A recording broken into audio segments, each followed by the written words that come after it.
Hello student, I am Sweta Parmar from St. Thomas School, Surat. Standard 10, Subject Hindi, Poem number 3, Savaiye. Poem number 3, Savaiye. कवि परिचय। कवि रसखान, असली नाम सैयद इब्राहिम, जन्म सन 1548, जन्मस्थल दिल्ली, अवसान सन 1628। रसखान का असली नाम सैयद इब्राहिम था। उनका जन्म दिल्ली के एक संपन्न परिवार में हुआ था। गोस्वामी विठलनाथ जी से दीक्षा ग्रहण कर ब्रज में रहकर कृष्ण भक्ति के पद लिखे। इस मुसलमान कवि की अनन्य कृष्ण भक्ति सराहनीय है। इनकी कविता में कृष्ण की रूप, माधुरी, ब्रज महिमा और राधा कृष्ण की प्रेम लीलाओं का वर्णन हुआ है। उनकी भक्ति में प्रेम, श्रृंगार और सौंदर्य की त्रिवेणी बहती है।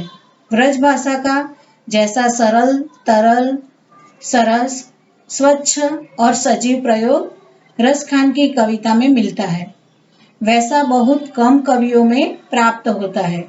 रसखान जैसे भक्त कवियों को लक्ष्य करने ही भारतेंदु हरिश्चंद्र ने कहा था, इन मुसलमान हरिजन पर कोटिक हिंदू वारिये। यानी भारतेंदु हरिश्चंद्र ने कहा था कि ये जो रसखान जो है हमारे कवि वो मुस्लिम है, पर उनको हरिजन यानी के भगवान के भक्त, हरि के भक्त ऐसे कहा गया है। सवैये के बारे में सृजन रसखान, प्रेम वाटिका और रसखान रचनावली उनकी प्रसिद्ध रचनाएं हैं। यहाँ रसखान के 4 सवैये लिखे गए हैं। इनके सवैयों में कृष्ण ही नहीं, कृष्ण भूमि के प्रति अनन्य अनुरक्ति एवं समर्पण की भावना सजीव हुई है। कृष्ण की विविध लीलाओं का मनोहर वर्णन हुआ है। इन सवैयों में कृष्ण का धेनु चराना, बेनु बजाना, प्रेम रंग में रंगना और भंगिमाओं के साथ माधुर्यपूर्ण चित्रण हुआ है। कृष्ण के सामीप्य के लिए कवि लकोटी लेकर ग्वालों संग फिरने की बात करते हैं। शिक्षक छात्रों को बताए कि मुसलमान कवि होते हुए भी रसखान कृष्ण भक्ति में लीन है। विद्यार्थी मित्रों, कवि रसखान मुसलमान होते हुए भी उनके हृदय में श्री कृष्ण के प्रति अद्भुत आकर्षण और अपार श्रद्धा भावना है। यहाँ रसखान के 4 सवैये दिए गए हैं। अभी हम उनके बारे में देखेंगे। हमारा पहला सवैया है, मानुष हो तो वही रसखान, बसो मिली गोकुल गांव के ग्वारन, जो पशु हो तो कह बस मेरो, चरो नित नंद की धेनु मजार। तो यहाँ पे कवि कहते हैं कि यहाँ पे पहले शब्द का मीनिंग देखिए कि मानुष यानी मनुष्य, बसो यानी निवास करो, और ग्वालन यानी ग्वाल बालों की मंडली, नित यानी प्रतिदिन, और धेनु यानी गाय। तो यहाँ पे और मजार यानी बीच में, मध्य में। तो यहाँ पे कवि कहते हैं कि अपने आराध्य श्री कृष्ण के प्रति अपना एकनिष्ठ प्रेम एवं लगाव प्रकट करते हुए कवि हमें यह बताते हैं कि यदि अगले जन्म में भी मैं मनुष्य बनूं तो ब्रज के ग्वाल बालों के बीच रहूं। यदि मैं पशु के रूप में पैदा होता हूं तो मेरा कोई जोर नहीं चलेगा कि मैं कहाँ रहूं, क्योंकि कोई भी मेरे गले में रस्सी डालकर अपने साथ ले जाएगा, पर मैं इतना अवश्य चाहता हूँ कि पशु बनकर भी मैं नंद बाबा की गायों के बीच चरता फिरूं। पाहन हो तो वही गिरी को जो धर्यो कर छत्र पुरंदर कारण, जो खग हो तो बसेरो करो मिली कालिंदी कुल कदम्ब की डारन। तो यहाँ पे देखिए कि पाहन यानी पत्थर, गिरी यानी पहाड़, धर्यो यानी धारण करना, कर यानी हाथ, पुरंदर यानी इंद्र और खग यानी पक्षी, कालिंदी यानी यमुना और कुल यानी किनारा, डारण यानी डालों पर। तो यहाँ पे कवि कहते हैं यदि मैं पत्थर बनूं तो उसी पर्वत अर्थात गोवर्धन पर्वत का ही पत्थर बनूं जिसे इंद्र के प्रकोप से बचाने के लिए श्री कृष्ण ने अपनी उंगली पर उठाया था। यदि मैं पक्षी के रूप में जन्म लूं तो मैं उसी कदम के पेड़ पर घोंसला बनाकर बसेरा करूं जिसके नीचे श्री कृष्ण विश्राम किया करते थे। अर्थात रसखान श्री कृष्ण और उनसे जुड़ी वस्तुओं के निकट रहना चाहते हैं। या लकुटी अरु कामरिया पर राज तिहुपुर को तजीडारो, आठहु सिद्धि नवो निधि को सुख नंदन की धेनु चराए बिसारो। तो यहाँ पे देखिए लकुटी यानी लाठी, कामरिया यानी छोटा कंबल, तिहु यानी तीनों, पुर यानी लोग, तजीडारो यानी त्याग दो, निधि यानी खजाना, धेनु यानी गाय और बिसारो यानी भूल जाऊं। तो यहाँ पे कवि कहते हैं श्री कृष्ण और उनसे जुड़ी वस्तुओं से अपना लगाव प्रकट करते हुए रसखान श्री कृष्ण के जिस लाठी और कमरी को लेकर गाय चराया करते थे, यदि वे मुझे मिल जाए तो मैं आकाश पाताल और मृत्युलोक अर्थात तीनों लोकों का साम्राज्य छोड़ दूं।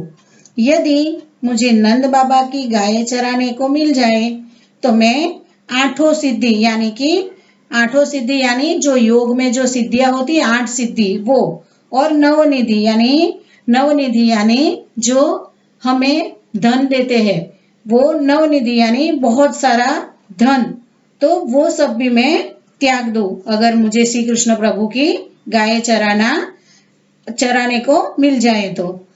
रसखान कबो इन आखिन सो ब्रज के बन बाग तड़ाग निहारो, कोटि कहू कल धोत के धाम करिल के कुंजन ऊपर वारो।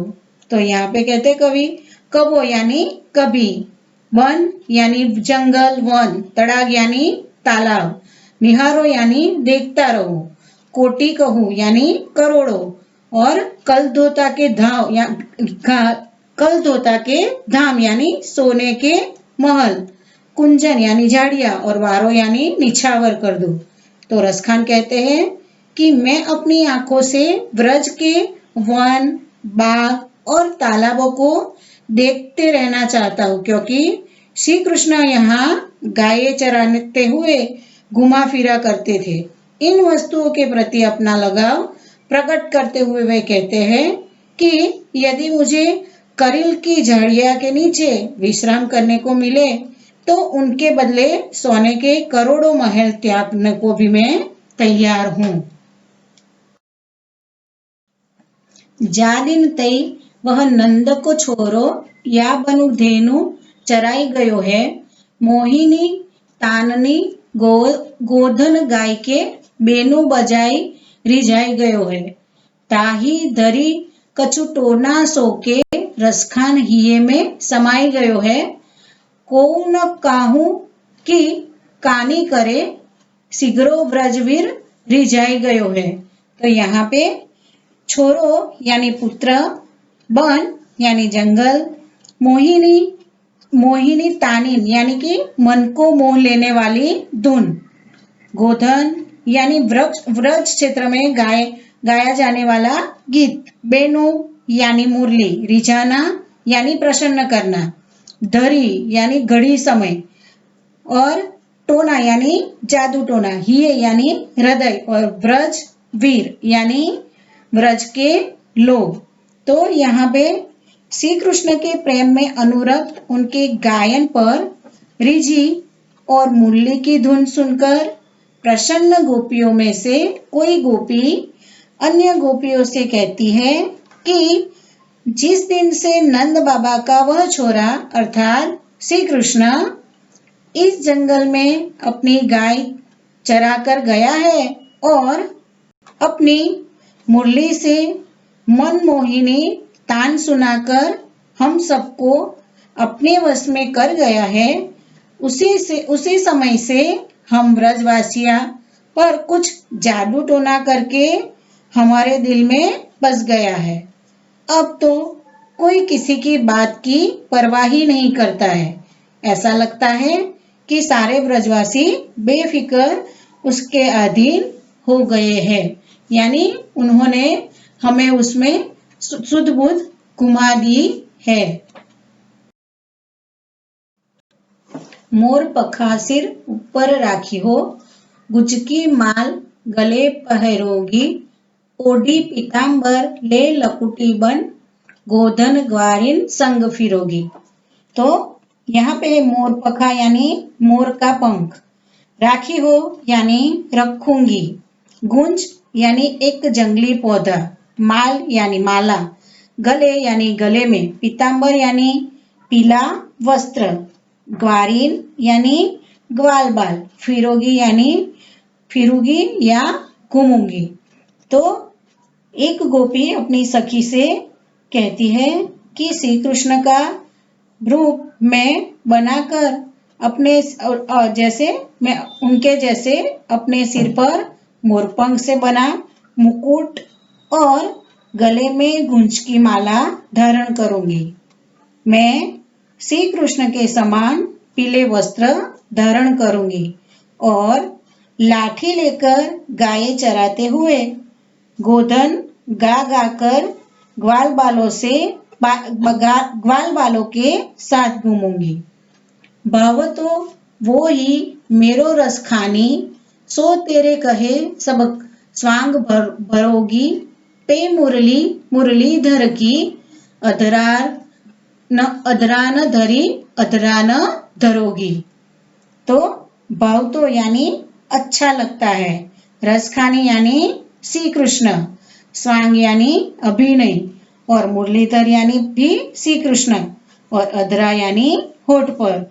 तो यहाँ पे वो सखी कहती है कि हे सखी, तेरे कहने पर मैं वे सभी साज श्रृंगार और अभिनय करूंगी जो मेरे रसखान अर्थात श्री कृष्ण को अच्छे लगते हैं। रसखाने यानी श्री कृष्ण। अंत में गोपी कहती है कि कुछ भी हो जाए पर मैं श्री कृष्ण की मुरली को अपने होठों से नहीं लगाऊंगी, क्योंकि इसी ने श्री कृष्ण को हम गोपियों से दूर रखा है।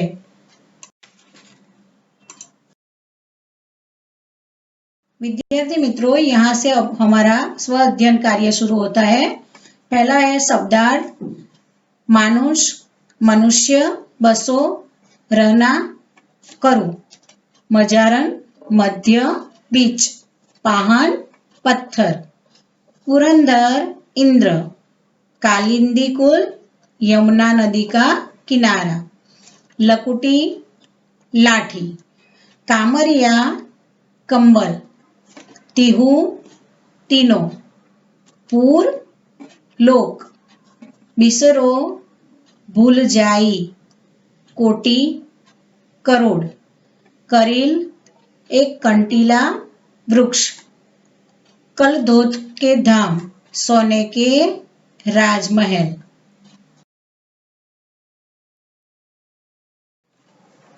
स्वाध्याय। विकल्पों में से सही विकल्प चुनकर उत्तर लिखिए। नेक्स्ट, एक एक वाक्य में उत्तर लिखिए। नेक्स्ट, 2-3 वाक्यों में उत्तर लिखिए। 4-5 वाक्यों में उत्तर लिखिए। और ये लास्ट है हमारा उचित जोड़ बनाइए।